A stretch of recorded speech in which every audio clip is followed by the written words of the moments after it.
Durante as minhas pesquisas para os estágios, para saber mais sobre o lúdico, eu encontrei esse projeto que é o Territoriar. E dentro desse projeto Territoriar, eles abrangem as concepções da criança e da família. É um projeto onde ele vai dentro da escola e faz a ação, que é a ação da concepção, a ação das legislações pedagógicas, dos projetos pedagógicos nos espaços educativos, o currículo para o espaço-tempo interno e externo, os territórios educativos e também a arquitetura escolar. O que se refere à concepção da criança e a família?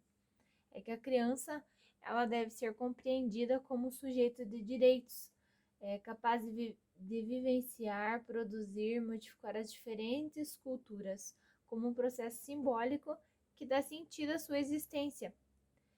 Uma das primeiras relações de pertencimento que a criança estabelece nesse mundo é com a família. Então, por meio dos laços sanguíneos ou afetivos, a família auxilia, ela media e também estabelece vínculos e participa da construção de relações de solidariedade e compromisso na sociedade. A criança, ela imagina, interage, expressa os seus pensamentos e reflete sensações. E cada uma dessas diferentes linguagens, elas são modos de comunicar, de se organizar, de identificar, e elas devem ser consideradas no desenvolvimento integral da criança. Referente às legislações pedagógicas. Os conteúdos formativos do projeto, eles embasam-se nas experiências e no conhecimento sistematizado pela Rede Marista de Solidariedade. Nas pesquisas de especialistas e dos seguintes documentos que pode ser acessado. Então, aqui encontram-se as diretrizes, os parâmetros, o Plano Nacional de Educação, as diretrizes curriculares, artigos, paramentos e os indicadores. Referente aos projetos pedagógicos nos espaços educativos. Fala sobre o trabalho com projetos pedagógicos nos espaços educativos que possibilitam um diálogo mais amplo, coletivo, cooperativo entre as áreas de conhecimento e as realidades sociais. Nessa relação que a função social da escola amplia o seu sentido. E com a mediação dos educadores desse processo, as crianças elas têm a oportunidade de apropriar e reinterpretar diferentes conteúdos de acordo com os saberes dos seus pares. Referente sobre a arquitetura escolar. A arquitetura escolar ela é uma área que atua na produção dos projetos voltados para a construção de espaços e os ambientes educativos de forma alinhada às especificidades e às propostas que esses espaços se destinam. Então, mais do que esses espaços físicos e funcionais, os concretos, a arquitetura da escola ela deve ser promotora da participação, da interação e da produção de cultura, de forma que tem que potencializar as diferentes expressões, autonomia e o desenvolvimento das linguagens para a produção de conhecimentos.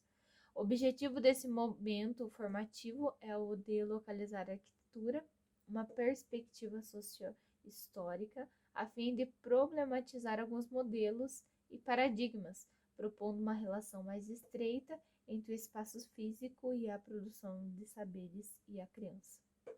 Outra também é o currículo para o espaço-tempo interno e externo. O currículo ele é um conjunto de práticas pela qual a escola se organiza, propõe caminhos e orienta para a prática pedagógica. Entende-se o espaço-tempo como uma organização social e que esse espaço e tempo são indissociáveis, devendo estar presentes no currículo da escola, uma vez que ela é promotor de situações de aprendizagens e comunica à criança como a escola é entendida e pensada. Pode ser construído socialmente, o espaço-tempo deve estar em constante transformação. Então, a seguir, eu vou colocar um vídeo onde explica melhor sobre o Territoriar, sobre esse projeto, também o local onde eles já efetuaram esse projeto e também os alunos mesmos, propriamente dito, eles falando sobre o projeto Territoriar.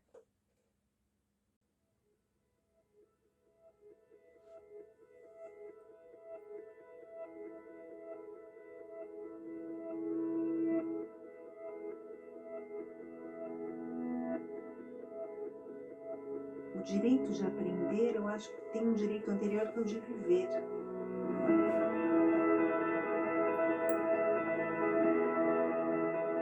A escola é um lugar que todo mundo se reúne, todo mundo brinca, um lugar protegido, que é uma casa assim que todo mundo cuida. Toda criança é um inventor, é um cientista. Que modelo de escola nós queremos?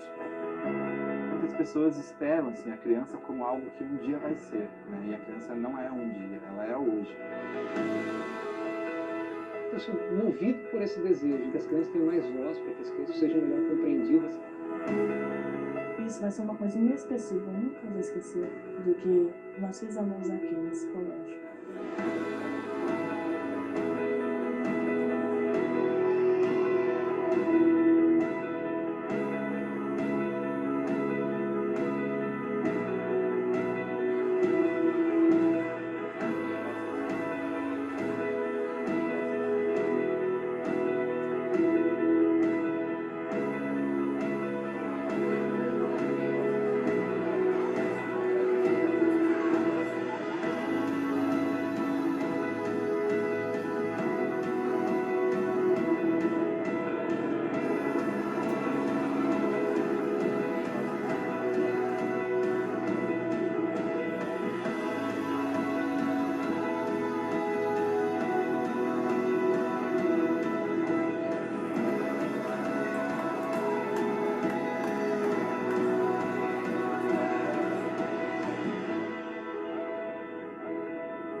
Território vai além do seu significado geográfico, e o verbo territoriar, de formar territórios, também.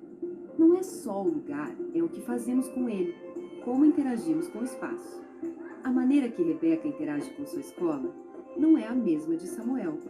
E o que funciona na escola de Maria pode não funcionar na de Henrique. A pergunta que fica é: para funcionar bem, todas as escolas precisam se organizar do mesmo jeito?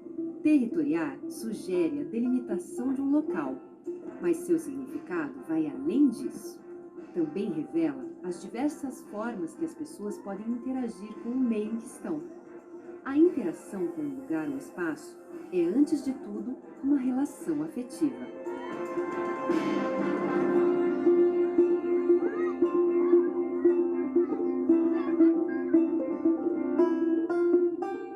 Além de nós sermos filhos de uma família, a gente é filho de uma casa, a gente é filho de um bairro, a gente é filho de uma cidade, de um território. E a identidade é construída a partir disso. Se a gente pensa, né, que a gente se constitui no espaço concreto, nas relações, né, do lugar onde eu ocupo, do lugar onde eu vivo, né, todas essas relações, elas são constituintes de conhecimento. Na interação com o meu bairro, com o meu vizinho, com outras crianças, né, que a gente troca conhecimento e constrói conhecimentos coletivos. O Milton Santos também traz um pouco essa relação da importância do território enquanto um espaço onde a gente de fato existe, né? Onde a gente de fato se constitui enquanto sujeito. E enquanto a gente se constitui enquanto sujeito, a gente também constitui esse lugar, esse local, esse espaço.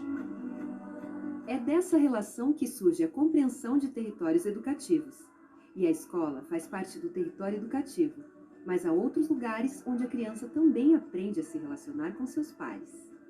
Como que a gente derruba os muros da escola para olhar esse território, esse bairro, essa cidade, essas pessoas que ali habitam, tem sido um espaço de pesquisa e cada vez mais necessário dentro de um projeto político-pedagógico.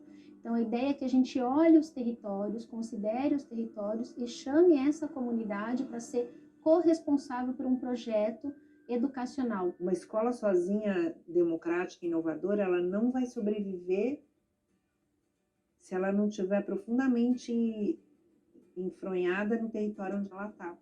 Eu acho importante pensar a escola como uma das partes de um território. E aí as pessoas acabam deixando de lado, que eu acho que é alguma coisa que define um pouco esse conceito de território educativo, que tudo educa. O trajeto que a criança faz para ir da casa dela até a escola, ela aprende talvez mais do que o tempo que ela fica dentro da própria escola. Aqui é a minha casa. Eu saio daqui, venho, ando, e tem muitas de casas. Aqui é a vovozinha, onde eu compro os meus os doces, salgadinho, bala. Aqui é a casa da minha tia. Aqui é onde pego os barquinhos, que eu sempre vou para lá de barquinho do outro lado. Depois eu vejo o rio Tiberê, daí eu fico olhando. Aqui é a filha da vovozinha, onde eu compro salgadinhos, balas, chicletes. Às vezes eu compro refrigerante e a mesma coisa que eu compro lá. Aqui é o castelinho. Vou pra escola, eu sempre fico olhando lá pra cima até aqui do chão. É o carro bimbadão que está passando. Aqui, essa casa, eu sempre fico olhando ela quando eu vou pra escola e é a casa mais bonita que tem. Aqui é a casa da professora Marise. Ela dá aula lá no Graciano. Vejo um montão de casa e chego na escola.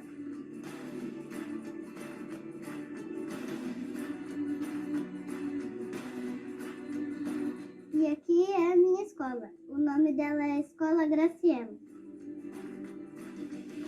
Além de estabelecer relações com o território em que se insere, as crianças também são influenciadas pelos espaços físicos que compõem a escola.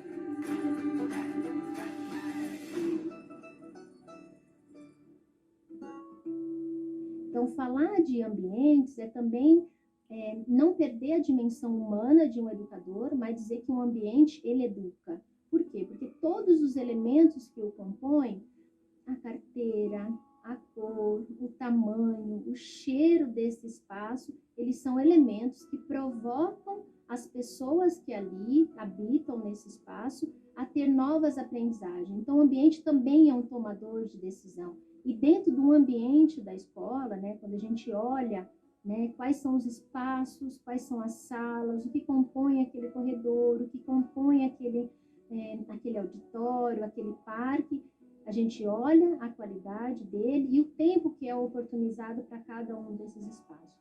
Por isso que a gente diz que espaço e tempo, eles são indissociáveis, porque, né, o espaço, ele comunica por suas paredes, né, por seus elementos, e o tempo, ele tem que ser utilizado com qualidade, respondendo esses diferentes espaços onde as crianças circulam. Acho que a melhor forma de compreender isso, nós adultos, é lembrar de quando a gente está fazendo um curso, está assistindo uma palestra e passam 2 horas, 3 horas, e a gente está lá assistindo a palestra. O quanto o nosso pensamento já foi para vários outros lugares, o quanto é difícil, na medida em que o tempo vai passando, manter a concentração. E como seria bom variar, sair um pouco, né, fazer alguma coisa para daí voltar renovado para aquela sala em que aquele conteúdo está sendo transmitido e alguma vivência está sendo aplicada e tal. Para a criança, assim, se é diferente disso, é para pior, né? Essa escola precisa ser pensada, esse tempo e espaço, essa forma de organização, junto com tem caderno ou não tem, mistura as idades ou não. E aí vai pensar no tempo e no espaço junto. Mas a arquitetura escolar, ela tirou o tempo. Tanto que você olha qualquer revista de arquitetura, nunca tem ninguém. Nunca está chovendo. Nunca está sujo. É sempre mentira. O arquiteto, para ele projetar um espaço, ele deve entender da proposta pedagógica, ele deve entender de todas as ações que ocorrem dentro do espaço, ele deve entender também muito as pessoas que estão dentro desse espaço. Então, se isso não ocorrer, a gente faz projetos sem sentido, né? Mas você tem um arquiteto super famoso que ganhou prêmio. Quando ele vai ensinar um terceiro ano, geralmente, na faculdade de arquitetura, a fazer escola, ele tem uma fórmula, né? Sala, 7x7, corredor, tem uma coisa que a gente chama de programa. Não se questiona o programa, que a minha área de pesquisa até hoje é programa de arquitetura escolar, porque o programa não tem sentido sala de aula. corredor, refeitório, solário, lactário, administração, porque se essa escola ou outra, ela não tem sentido, ela não cabe aí nesse negócio.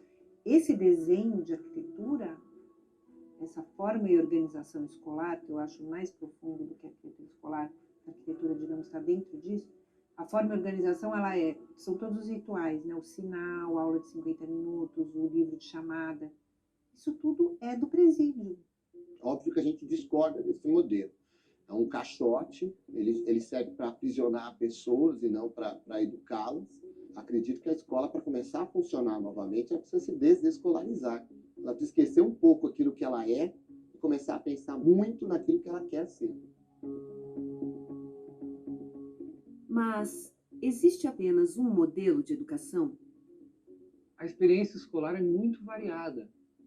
Quando a gente vai falar da escola, a gente tem que imaginar, primeiro, esse amplo leque de possibilidades, de expressões da cultura escolar, na verdade, para não cometer também generalizações que possam reduzir demais assim, essa percepção do que é a educação no Brasil, que são as educações no Brasil, que são tantas variações. Eu acho que, nesse sentido, nessa linha de uma pedagogia expandida, de uma construção coletiva, vai ser muito bacana você saber que em cada região se faz de um jeito, né? Contar um para o outro, olha aqui, nossa, aqui...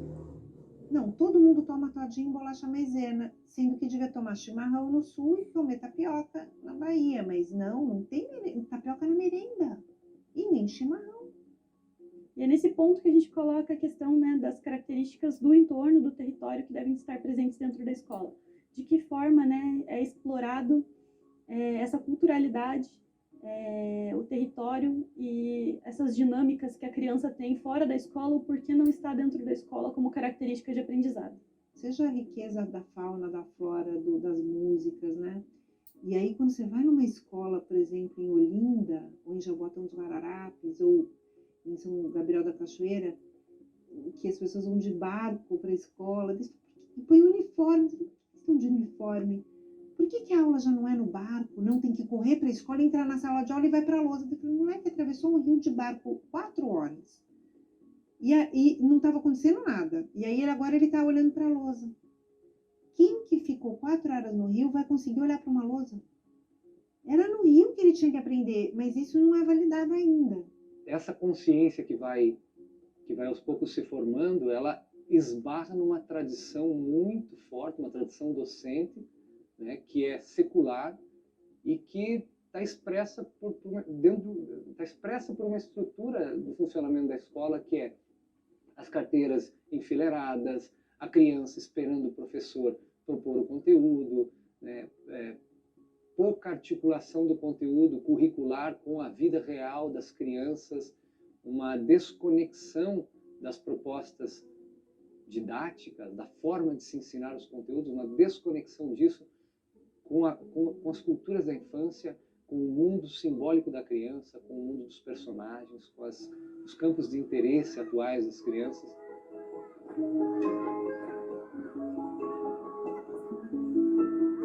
E como podemos conectar o universo da criança com a educação?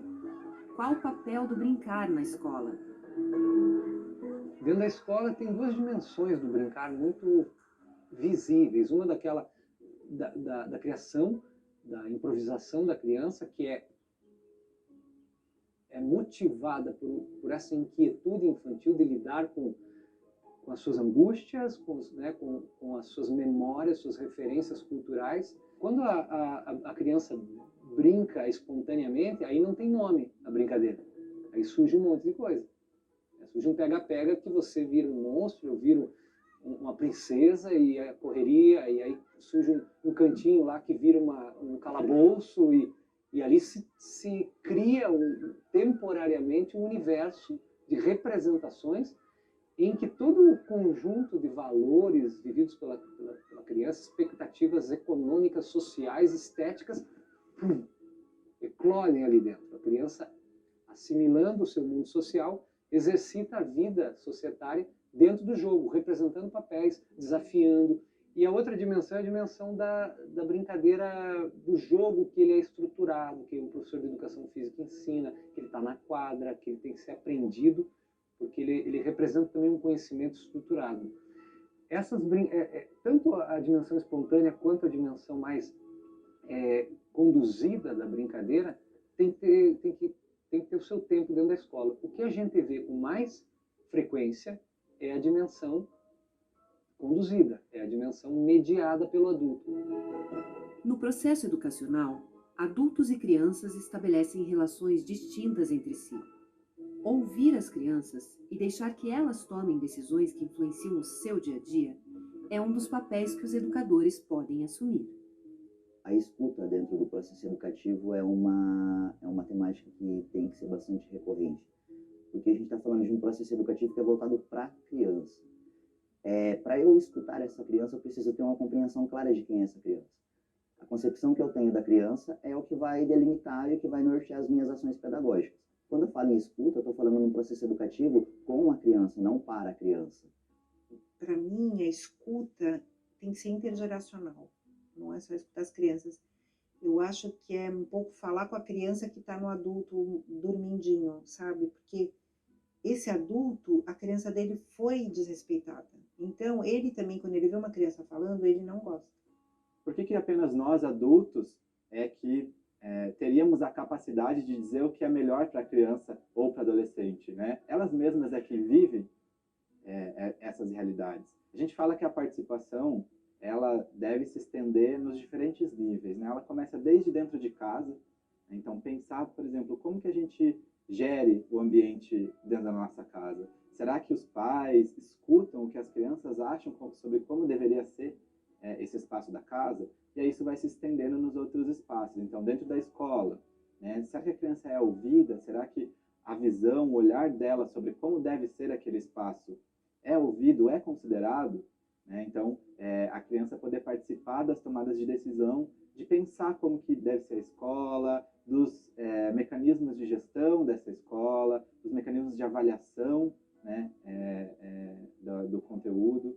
Então, essa participação ela vai se estendendo depois também ao bairro, à comunidade, inclusive nos espaços políticos.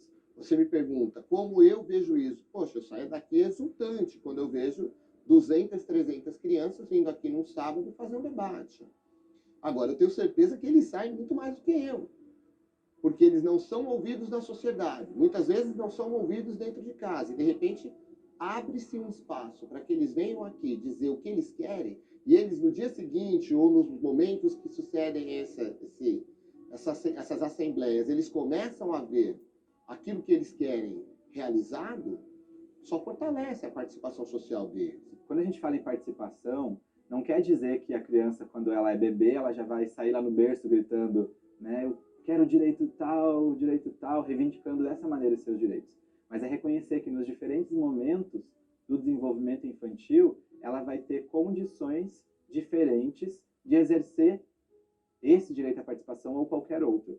Então, por exemplo, quando a criança ela chora, quando o bebê chora, de alguma maneira, ele já está reivindicando um direito. Ele está ali dizendo, eu preciso de alimentação, eu preciso de higiene, eu preciso que pare a dor que eu estou sentindo. Os desafios de questionar modelos tradicionais de educação, conceber mudanças nos ambientes escolares e trazer crianças e jovens para o papel de protagonistas motivou a criação do Territoriar. O projeto busca promover a qualidade da educação, a permanência escolar por meio da participação da comunidade na ressignificação dos espaços da escola no primeiro ciclo do ensino fundamental de escolas públicas do país.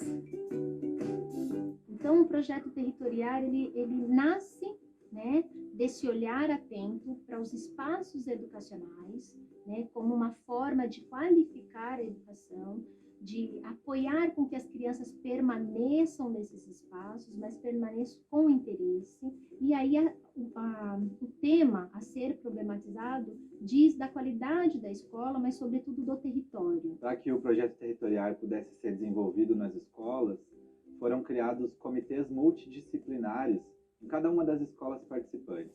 Esse comitê ele era composto por professores, pela direção da escola, coordenação pedagógica, mas também por outros profissionais que ali trabalham e também pelos próprios educandos, né? Então, alunos e alunas que participavam diretamente desse comitê multidisciplinar, além das suas famílias. Um dos desafios foi justamente a participação infantil. Então, desde os primeiros encontros, a conversa era no sentido que a voz dentro do comitê, ela era igual, da criança, do educador, do diretor, equipe de secretaria que fazia parte. Por quê? Para valorizar essa participação e termos outros olhares. O trabalho com as crianças, na verdade, nunca foi feito assim dessa forma, né?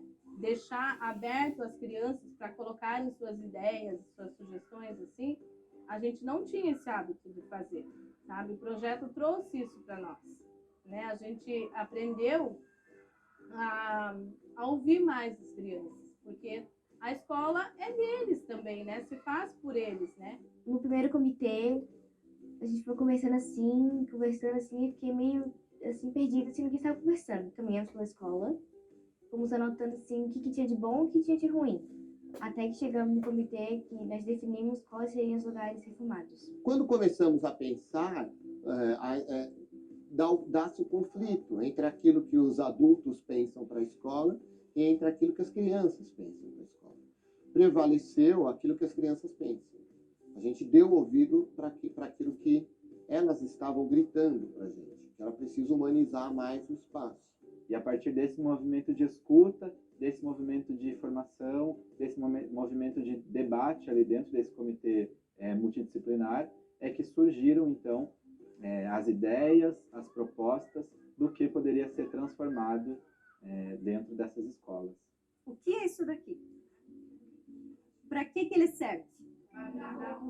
Se eu mudar o formato, ele vai deixar de ser um cabide? Será que a gente consegue transformar ele em algo totalmente diferente? Topa um desafio?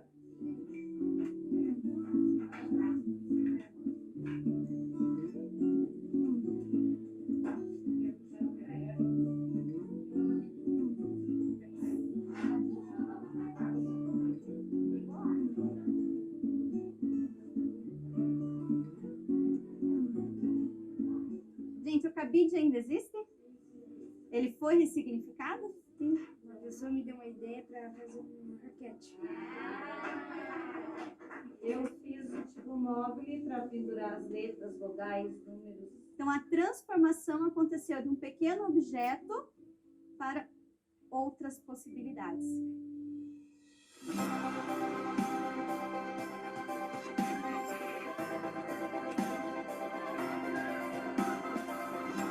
As ressignificações do projeto territorial foram realizadas considerando a convivência, a humanização, a ludicidade, a investigação e o sentimento de pertencimento em cada um dos 15 territórios em que atuou.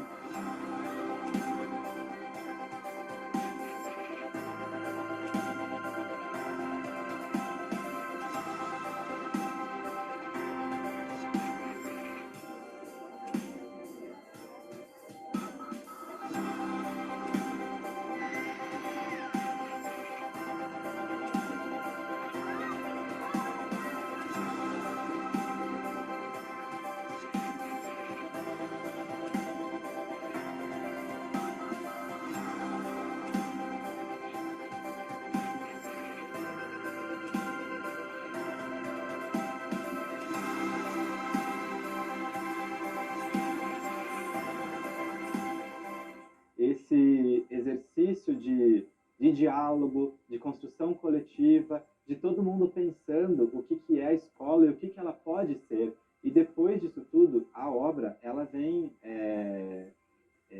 coroar esse processo, inclusive para perceber como os meus sonhos, os nossos sonhos, eles podem se tornar realidade. A capacidade das pessoas foi mudando, tipo, o comportamento nosso mudou muito, bastante, porque quando aqui era abandonado, aqui até o professor era xingado. Agora não, agora que mudou aqui, o ambiente ficou mais leve, eles perceberam que com a ajuda dele, dos pais dele, e com a ajuda de vocês, nós podemos conseguir o que a gente quer. O projeto territorial, ele colocou as pessoas para se ouvirem. mais do que para falar, assim, para se escutar. Acho que isso... E aí, essa coisa de culminar com uma intervenção física, isso eu acho de uma riqueza, sabe? Porque muitas vezes você conversa, mas as pessoas ficam descrentes. Mas quando ela vê, olha o nosso parquinho novo, olha uma árvore, olha uma pintura, uma cadeira, uma biblioteca nova, isso, tipo, olha, resultou nisso as nossas conversas. Eu acho que isso é muito importante. Ou seja, se a gente fez isso, a gente pode fazer mais. A partir do momento em que a gente consegue sentar juntos, no mesmo nível, educador, educando, famílias, outros profissionais da escola, né, tendo o mesmo poder de argumentação, tendo o mesmo poder de voto, de decisão, isso é transformador, e isso tem um potencial de ampliação para além do projeto, né, nas vidas dessas pessoas e nas vidas das outras pessoas que estão no entorno e que vão vendo as coisas acontecerem e se materializarem. Eu acho que faltava para a gente ouvir um pouco a garotada. A gente estava um pouco surdo naquele momento. Quando o territorial vem e propicia esse espaço de audição, é que a gente começa a entender que eles estão gritando por um processo mais humano dentro da escola. Eles querem sair, eles querem abertura, eles querem ver o sol, eles querem ter espaço para correr, para andar, para sentar, para bater papo, para jogar. Quando a gente fala em projeto territorial, a gente não está falando em uma metodologia que veio para solucionar os problemas da educação, não é isso. Mas nesse momento especificamente, a gente está falando de uma proposta que foi desenvolvida e que serviu para esse tempo e para esses territórios. Porque amanhã eu posso estar dentro de outro processo educativo, posso estar dentro de outra unidade, eu posso estar em outra instituição trabalhando. Mas eu me deparei com um desafio que era falar para as pessoas, o espaço que você habita pode ser um espaço que potencialize as suas ações. A sociedade hoje prega tanto a diferença no mundo, mas acho que a gente não vai ter diferença nenhuma se a gente fizer tudo igual sempre. Não vou mais estudar aqui, não vou fazer mais parte. Mas sempre que eu puder, eu vou vir. Sempre que eu puder, eu vou vir aqui. Porque eu sei que não tem um dedinho meu nessa história aqui no colégio. Eu sei que tem um pouquinho daqui. Quem ficar vai tomar conta de tudo que nós lutamos para conseguir. Eu sei que eles vão cuidar.